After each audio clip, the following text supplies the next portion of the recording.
예, 이번 시간은 질량 에너지 동등성입니다. 질량이 에너지로 변환됨에 사례를 들어 설명할 수 있다 내용이고요. 그림은 첫 번째 에너지 원별 발전량을 나타내는 겁니다. 제일 많은 건 석탄이겠고요. 그 다음에 이제 원자력, 그 다음에 가스, 유류, 대체 에너지 수령입니다. 그래서 석탄이 화력 발전이라고 하죠. 화력 발전 다음으로 이제 원자력 발전이 제일 많이 사용된다는 거고요. 이 원자력 발전은 어떤 원리에 의해서 전기를 만들어내는지 했습니다.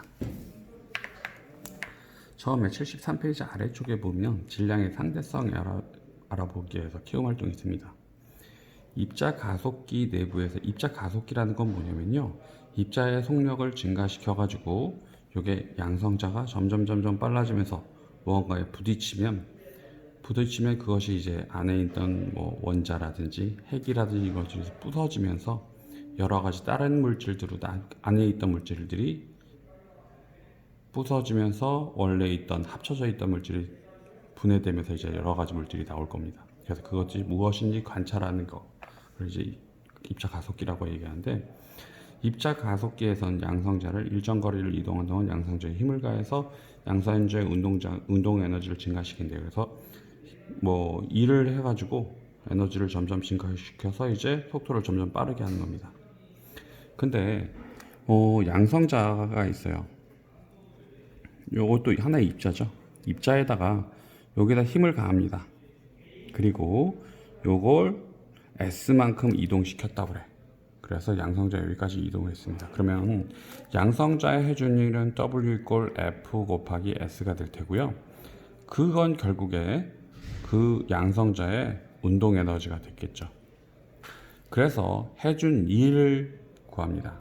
해준율이 있다고 한다면 그 입자는 속력이 증가해야 되겠죠. 그런데 실험을 했더니 속력이 빨라지면 빨라질수록 해준율은 있는데 속력이 점점 그만큼 빨라지지 않습니다. 다시 말하면 요 일은 있으되 요 속력이 증가하지 않습니다. 그러면 무엇이 증가해야 되겠니? 바로 요 질량이 증가해야 되겠죠. 그 부분에 이제 포커스를 맞춥니다. 그래서 여러 가지 경우가 있는데요. 첫 번째, 왼쪽 위에 있는 거 에너지가 질량으로 변하는 사례라고 얘기하는데, 양성자라고 얘기하는데, 우리 물질이 있어요. 물질을 쪼개고면 물질의 성질을 가지고 있는 가장 작은 입자를 뭐라고 얘기하나요? 이거 분자라고 얘기하죠. 그리고 분자를 쪼개서 원래 정식적인 명칭으로 따지면 더 이상 쪼갤 수 없는 입자를 원자라고 합니다. 또 이 원자의 경우는 또 따지고 보면 어떻게 나누어지니? 바로 핵이랑 전자로 나누어지죠. 그러면 요 핵은 또 나뉘어집니다. 어떻게 나뉘어지냐면 양성자라는 놈과 그리고 또 중성자라는 놈으로 이렇게 나뉘어집니다. 그래서 이 핵의 무게를 봤더니 핵은 양성자의 개수와 중성자 개수의 그래서 양성자의 무게와 중성자의 무게와 합이 핵이 무게여야 할 텐데, 따지고 봤더니 양성자와 중성자의 질량은 실제로 핵의 무게의 1%밖에 안 된다고 합니다. 그럼 나머지 99%에 해당되는 그 질량은 어디 갔나요? 라고 얘기하면, 물론 양성자랑 정성자 이게 하나씩만 있는 건 아니고요. 그 안에 양성자도 많이 있고 중성자도 몇 개 있을 겁니다. 그러다 보면 양성자와 양성자끼리 플러스끼리 요거 결합해 주는데, 여기도 분명히 무언가 있겠죠. 결합해 주는 물질. 그리고 또 여기에다 또 요걸 결합하는 상태로 있다 보니 요 안에서 양성자가 가만히 있지는 않겠죠. 이 안에서 진동을 한다든지 병진 운동을 한다든지 날아다닌다든지 그럴 거예요. 그러다 보니까 그런 에너지가 99%에 해당되는 겁니다. 그래서 이런 것들이 바로 우리가 측정할 때 어떻게 핵의 무게, 질량으로 측정된다는 얘기죠. 그래서 관측자와 물체 사이의 상대 속도가 0일 때 물체의 질량을 정지 질량이라고 얘기하고요. 관측자가 보았을 때 운동하는 물체의 질량이 정지 질량보다 큰 것을 물체의 운동 에너지와 질량으로 변환됐기 때문이라고 얘기합니다. 좀 전에 입자가 섞여도 얘기했죠. 반대로 질량도 에너지로 변환될 수 있으며 물체가 정지 상태일 때도 질량이 모두 에너지로 변환될 수 있다. 이처럼 질량과 에너지는 서로 변환될 수 있는 것을 질량 에너지 동등성이라고 얘기하고요.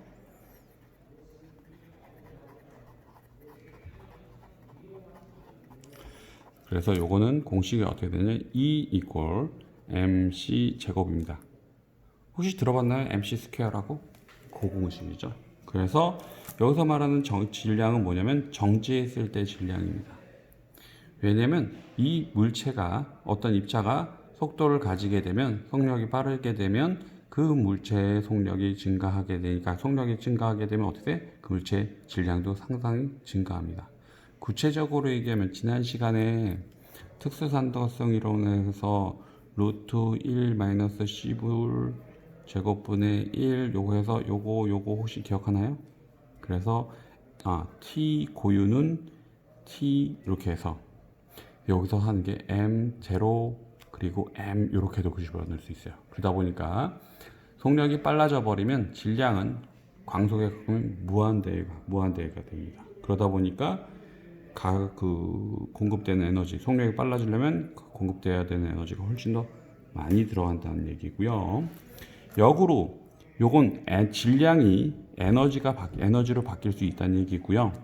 역으로 에너지도 이렇게 질량을 가진 입자로부터 만들 수 있습니다. 그런 걸 이제 뭐라고 하면 쌍생성이라고 얘기하죠. 그래서 그 대표적인 예가 74페이지 하단에 보면 양전자, 방출, 단층, 체령이라는 겁니다. 무슨 말이냐면 양전자를 방출하는 물질이 있어요. 양전자, 그러니까 플러스의 전하를 띤 입자야. 그러다 보니까 얘가 무엇과 반응하냐면 전자와 반응합니다. 그래서 양전자를 방출하는 물질을 요걸 뭐에다 집으면 단백질에다 백질에 집어넣습니다. 그 다음에 요 단백질은 포도당이죠. 포도당에다 집어넣습니다. 집어넣어 버리면 포도당은 우리 에너지를 만드는데 기본적인 필요한 물질이죠. 그래서 요 포도당을 사람에게 지급을 하면 온몸의 각 부위로 다 전달 거예요. 에너지 공급을 하기 위해서, 양분을 공급하기 위해서. 그런데 암세포의 경우는 정상세포보다 좀 더 양분들을 많이 흡수한다고 해요. 많이 흡수하고 일반적인 정상세포보다 훨씬 더 많이 성장한다고 그래요. 그러다 보니까 포도당을 얘가 많이 끌어들여요. 그러니까 양전자를 방출하는 포도당을 얘가 많이 끌어갑니다. 그러다 보니까 많이 끌어가고 얘가 여기에서 뭐가 역으로 방출된 포도당을 많이 들어갔으니까 양전자를 많이 방출해. 그러다 보니까 주변에 있는 전자랑 반응하죠. 그래서 이것이 없어집니다. 그런데 그때 만들어질 때 양전자랑 그리고 전자랑 만날 때 무엇이 방출하냐면 여기서 감마선이 나옵니다. 이 감마선을 검출하는 겁니다. 그래서 주변에 암세포가 있다고 하면 암세포의 모습을 조금 더 감마선을 측정해서 좀 더 정확하게 측정할 수 있다는 거죠. 그래서 74페이지 여기 아래에 보면 뇌종양 붉은 부위에 있는 뇌의 영상, 그래서 나머지 부분은 다 정상적인 뇌 부분이겠지만 요 붉게 달아오르는 부분이 뭐냐면 암세포 때문에 포도당을 많이 빨아들여서 양분을 많이 빨아들여서 얘가 활성화하고 훨씬 더 많이 성장하고 있는 겁니다. 그래서 이 부분을 가지고 이제 여기 암세포가 있구나라는 걸 알 수 있는 거고요.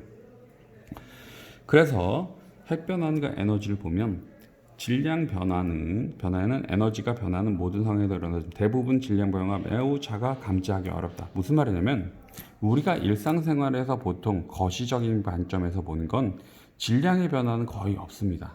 그러면 어디에서 어떤 단위에서 일어나냐고 하면 이건 미시적인 관점. 다시 말하면 질량이 상당히 작은 부분에서 주로 많이 발생합니다. 대표적인 게 뭐냐면 핵, 원자, 원자나 핵 단위에서는 그 안에 있던 전량이 상당히 크게 변한다는 얘기죠. 왜냐면 질량이 작다고 하더라도 요 C의 제곱 광속이 들어가기 때문에 상당히 크다는 얘기고요. 그래서 75페이지에 보면 핵융합과 중량 에너지 동등성에 보면 핵취약 내부에서는 핵융합 발전이 일어난다고 합니다. 무슨 말이냐면 수소를 모아서 그것들이 어떻게 돼? 수소들이 모여가지고 어떻게 돼? 헬륨이 만들어진다고 합니다. 통상적으로 이 수소라고 얘기하면 양성자가 몇 개 있는가요? 양성자 한 개죠. 그것이 헬륨이 만들어지려면 뭐야? 양성자 두 개, 그리고 중성자 두 개, 이렇게 만들어질 거예요. 그래서 이게 양성자 한 개, 중성자 한 개, 이런 것들이 한 두 개 정도 모이면 이렇게 된다고 합니다. 그래서 반응 전에 양성자 써야 되겠다. 한 개, 중성자 한 개로 얘기하면 반응 전에는 양성자 한 개, 중성자 한 개, 반응 전에는 양성자 한 개, 중성자 한 개. 그래서 합이 양성자 두 개, 중성자 두 개였어. 그런 것이 헬륨이 만들어지면 이렇게 양성자 수, 중성자 둘 이렇게 만들어집니다. 그럼 양성자의 개수는 차이가 없죠. 그런데 여기에서 무언가 나오면 뭐 가라는 에너지가 나옵니다. 보통 200메가와트라고 얘기하는데 여기서 어마어마한 에너지가 나와요. 그런데 따지고 보면 입자적인 측면으로 따져보면 양성자의 개수 똑같고요. 반응 후에도 양성자의 개수 똑같아. 그런데 어디서 에너지가 나오냐라고 얘기한다면 좀 전에 얘기했죠. 핵 안에는 양성자와 중성자가 있긴 하지만 핵의 질량의 1% 정도만 양성자, 중성자고요. 나머지 얼마? 99%에 해당되는 질량 부분은 어디가 있다? 보이지 않습니다. 그러면 이 에너지 부분이 바로 뭐냐면 이 안에서 움직이는 운동 에너지, 결합 에너지, 그리고 그 외의 에너지를 들죠. 다시 말하면 그 질량의 99%에 해당되는 것이 바로 차이가 나게 되는 겁니다. 그러다 보니까 거기에서 대략 한 200메가 일렉트릭 볼트 정도의 에너지가 발생되죠. 그래서 이렇게 수소가 헬륨으로 바뀌어지는데요. 그러면 수소가 헬륨으로 바뀌는 이유라고 얘기하면 왜 이렇게 이렇게 되냐고 하면 이게 바로 안정화되는 과정입니다. 물론 고온의 고압의 상태가 되어야지 안정화되는 과정이라고 얘기할 수 있겠고요. 물론 수소, 헬륨, 그 다음에 이제 뭐 탄소, 그 다음에 이제 철까지 만들어진 과정이 쭉 이뤄질 거예요. 우리 통합과학 때 배웠었죠. 그래서 천체의 구조, 천체를 이루는 물질들에서 결국엔 철까지 만들어집니다. 무슨 말이냐면 수소같이 가벼운 물질들은요 어떻게 점점 무거워지려고 합니다. 역으로 뒤쪽에 보면 요건 핵 융합이지만 또 뭐도 있냐면 핵 분열도 있어요. 핵 분열의 대표적인 건 뭐냐면 우라늄입니다. 92에 235 이런 것들입니다. 그럼 요것들은 어떻게 되면 핵이 분열됩니다. 그러면 핵 분열을 통해서 얘는 안정화되려고 그래요. 그래서 여러 가지 물질도 나뉘어지는데 그러면 핵 융합을 통해서 안정화되고요. 핵 분열을 통해서 안정화되면 핵 융합돼서 우라늄까지 가고 그 다음에 핵 분열을 통해서 다시 수소까지 가고 왕복 이렇게 왔다 갔다 하는 건 아니고요. 우리 핵 융합에서 그 통합과학에서 천체의 경우는 핵 융합을 통해서 철까지 만들어진다고 했죠. 요 철까지 가는 과정이 요 철의 안에 중성자와 양성자의 개수가 대략 한 50개 안쪽입니다. 50개 내외, 50개 안쪽인데 중성자와 양성자의 개수가 대략 한 50개 내외. 그래서 철과 니켈 요 계열되는 것이 가장 안정화된다고 합니다. 그래서 안정화돼 버리면 더 이상 반응은 하지 않아요.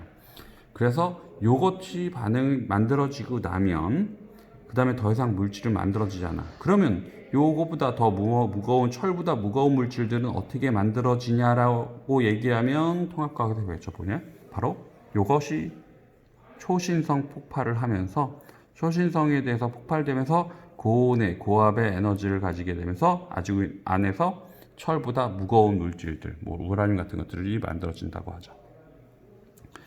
그래서 요 안에 따지고 보면 핵융합에서는 여기서 수소에서 헬륨으로 갈 때 질량은 상당히 적게 줄어듭니다. 그런데 E 이퀄 MC 제곱이라고 얘기하면 여기서 들어가는 질량이 작다고 하더라도 C가 바로 뭐냐면 광속입니다. 3 곱하기 10의 8승이에요. 그거의 제곱이니까 어마어마한 에너지가 만들어진다는 얘기죠. 그래서 별들에서는 이런 에너지를 가지고 수도 없이 열을 계속 만들어서 태양과 같이 이제 방출하게 되는 겁니다. 다음 페이지를 보면요. 이제 핵 분열 에너지입니다. 그래서 대표적인 우라늄 같은 것들이죠. 요 무거운 원자 핵이 어떻게 돼? 무언가로 나뉘어집니다. 나뉘어지면서 안정화되는데 그때 반응 전후에 질량의 차이가 납니다. 그래서 그 에너지를 이용하는 걸 이제 핵 분열 에너지라고 얘기하고요. 우리 교과서에는 요거 잠깐 써볼게요. 잠깐 보면 핵분열입니다. 핵분열에서 우라늄 235 질량수예요. 플러스 중성자가 이렇게 나옵니다. 만나게 되면 141의 바륨이랑 그리고 92의 크립톤 그리고 3개의 중성자 그리고 3.2 곱하기 10의 마이너스 11승 줄이란 에너지가 나옵니다. 그럼 이거 우라늄 원자 하나가 중성자와 만나면 바륨이랑 크립톤으로 나뉘어지고 또 중성자가 3개가 만들어진답니다. 이걸 모양으로 만들면 여기 우라늄 235가 중성자를 부딪힙니다. 그렇게 되면 어떻게 나뉘어지면 바륨 141이랑 또 크립톤 92로 나뉘어집니다. 그리고 부수적으로 몇 개의 중성자가 나오니 바로 중성자가 1개, 중성자가 2개, 중성자가 3개 and 3.2 곱하기 10의 마이너스 11 줄이 나오죠. 이만큼 에너지가 나옵니다. 그럼 봅시다. 이 우라늄의 경우는요. 중성자가 아무런 중성자가 반응하는 것이 아니고 어떤 중성자냐면 저 속에 중성자가 우라늄 235와 반응합니다. 그래서 우리 교과서에는 그리고 나서 이 우라늄이 바륨이랑 크립톤으로 나뉘어지는데 다른 교과서나 아니면 자습서 같은 바륨이랑 크립톤 말고 다른 것들로도 만들어져요. 대략 질량수로 원자번호로 따지면 대략 한 40번대, 50번대에 해당되는 왜냐면 우라늄이 92번인가 그러거든요. 그러니까 40번대, 50번대에 해당하는 핵 분열 반응표에 의해서 이렇게 나뉘어집니다. 그래서 그게 중요한 건 아니고요. 봅시다. 235의 질량 그리고 중성자 하나니까 어떻게 보면 반응 전의 질량수 다시 말하면 양성자와 중성자의 합은 236이고요. 그 다음에 반응 후에 중성자 더하기 양성자의 개수는 이거 따지면 236 똑같습니다. 다시 말하면 질량수는 똑같은데 차이 나는 건 뭐냐면 아까 전에 얘기했던 이런 99%에 해당되는 질량 부분 그 부분에 차이 나죠. 그래서 그것이 바로 요만큼의 에너지가 발생하는 겁니다. 원자 하나가 붕괴될 때 요만큼의 에너지가 되니까 그 옆에 있던 우라늄 요 중성자의 경우는 또 옆에 있으면 우라늄 또 옆에 우라늄 또 옆에 우라늄이 있다고 하면 점진적으로 그래서 첫 번째 1개 그 다음에 3개 그 다음에 어떻게 되니? 9개. 그 다음에 어떻게 돼? 27개. 3개씩 이렇게 늘어나겠죠. 그러면 이게 순식간에 일어나 버리면 에너지가 너무 많이 크게 발생하겠네. 바로 뭐니? 바로 핵폭탄입니다. 흔히 이걸 뭐라고 얘기하니? 바로 원자 폭탄이죠. 그런데 이 원자 폭탄은 상당히 위험해요. 그래서 이 위험한 걸 적당히 제어합니다. 어떻게 제어하냐라고 얘기하냐면 여기선 우라늄이 아무런 중성자랑 반응하는 게 아니고요. 저속의 중성자랑 반응합니다. 다시 말하면 중성자의 속도를 줄여주기 위한 저속의 속도를 줄여주기 위한 뭐가 필요하냐면 감속제라는 것이 필요합니다. 그래서 이 감속제의 경우는 크게 나뉘어지는 게 중수랑 그리고 경수라는 것으로 나뉩니다. 이 중수, 경수, 수 뭐겠니? 물입니다. 그래서 물을 이용하는 거고요. 이 경수는 우리가 흔히 알고 있는 그냥 H2O, 그냥 물이고요. 요 중수라고 얘기하는 건 중수소가 들어간 물, D2O라고 얘기합니다. 그래서 좀 더 중수가 좀 더 무겁습니다. 무거우니까 이건 경수니까 가벼운 물이라고 얘기할 수 있는데 상대적인 무게가 요거는 H2O 우리가 흔히 알고 있는 물이고 이거는 D2O라고 해서 이건 가격이 짤까요 비쌀까요? 좀 더 비쌉니다. 그래서 중수를 감속제를 중수를 쓰면 중수로 원자로 중에서 경수를 쓰면 경수로라고 합니다. 그래서 이 중수로의 경우는요. 중수로니까 무거워. 그러면 이 중성자를 쉽게 속도를 줄여주겠죠. 그래서 감속이 중수의 경우는 잘 됩니다. 얘는 경수의 경우는 감소가 잘 안 돼. 그러니까 주로 중수로의 경우는 천연 우라늄을 쓰고요. 얘는 천연 우라늄이 아니고 뭐냐면 농축 우라늄을 씁니다. 뭐냐면 경수로는 속도가 잘 느려지질 않아. 그러니까 확률을 높이려면 옆에 우라늄을 많이 집어넣어야 됩니다. 그러니까 천연 우라늄보다 요 우라늄의 비율을 높인 농축 우라늄을 쓰고요. 그래서 어느 게 싸다 비싸다라고 얘기는 하기 좀 뭐하겠지만 중수랑 경수랑 비교하면 중수가 좀 더 비싸고요. 천연 우라늄을 농축시킨 게 농축 우라늄이에요. 그러니까 농축 우라늄이 비싸겠죠. 그래서 원재료에 약간씩 차이가 납니다. 뭐 우리나라에 또 차이 날고요. 그리고 또 요 중수로가 감속제가 있으면 여기는 저속의 중성자들이 고속의 여기서 발생하는 중성자는 다 고속의 중성자예요. 요때 만들어진 고속의 중성자가 그대로 반응을 시켜버리면 1개, 3개, 9개, 20개 기하급수적으로 늘어나가죠. 그래서 요 중성자를 적당히 잡아주기 위한 물질들이 있을 거예요. 그래서 이걸 흔히 뭐라면 제어봉이라고 합니다. 그래서 제어봉 그리고 감속제가 원자로의 가장 중요한 핵심 기술이라고 얘기할 테고요. 그리고 이때 만들어진 에너지를 가지고 흔히 우리가 알고 있는 열 에너지로 발생합니다. 그 열 에너지를 이용해서 물을 데피고 물이 터빈을 돌려버리면 그걸 가지고 이제 우리가 사용하는 거죠. 이게 좋냐 안 좋냐라고 얘기하면 상당히 여러 가지 말이 많겠고요. 일본의 경우는 후쿠시마 원전이 열을 제어하는 1차 냉각수 1차 냉각하는 부분이 이제 문제가 생겨가서 이제 더 이상 생각을 이제 핵 발전을 안 하고요. 요것과 더불어서 뭐냐면 요 핵융합에서는 핵 분열에서 나오는 에너지보다 훨씬 많은 에너지가 발생합니다. 그러니까 핵 분열이 좋으니 아니면 핵융합이 좋으니 에너지 측면으로 따져보면 핵융합이 훨씬 더 많은 에너지가 발생합니다. 그러다 보니까 핵융합을 훨씬 더 각광받는 에너지원일 수도 있겠지만 달리 얘기해보면 핵분열보다 훨씬 더 위험할 수도 있겠죠. 그래서 이것도 훨씬 더 안전하게 다룰 수 있는 여러 가지 방법을 모색하고 있는 상황입니다.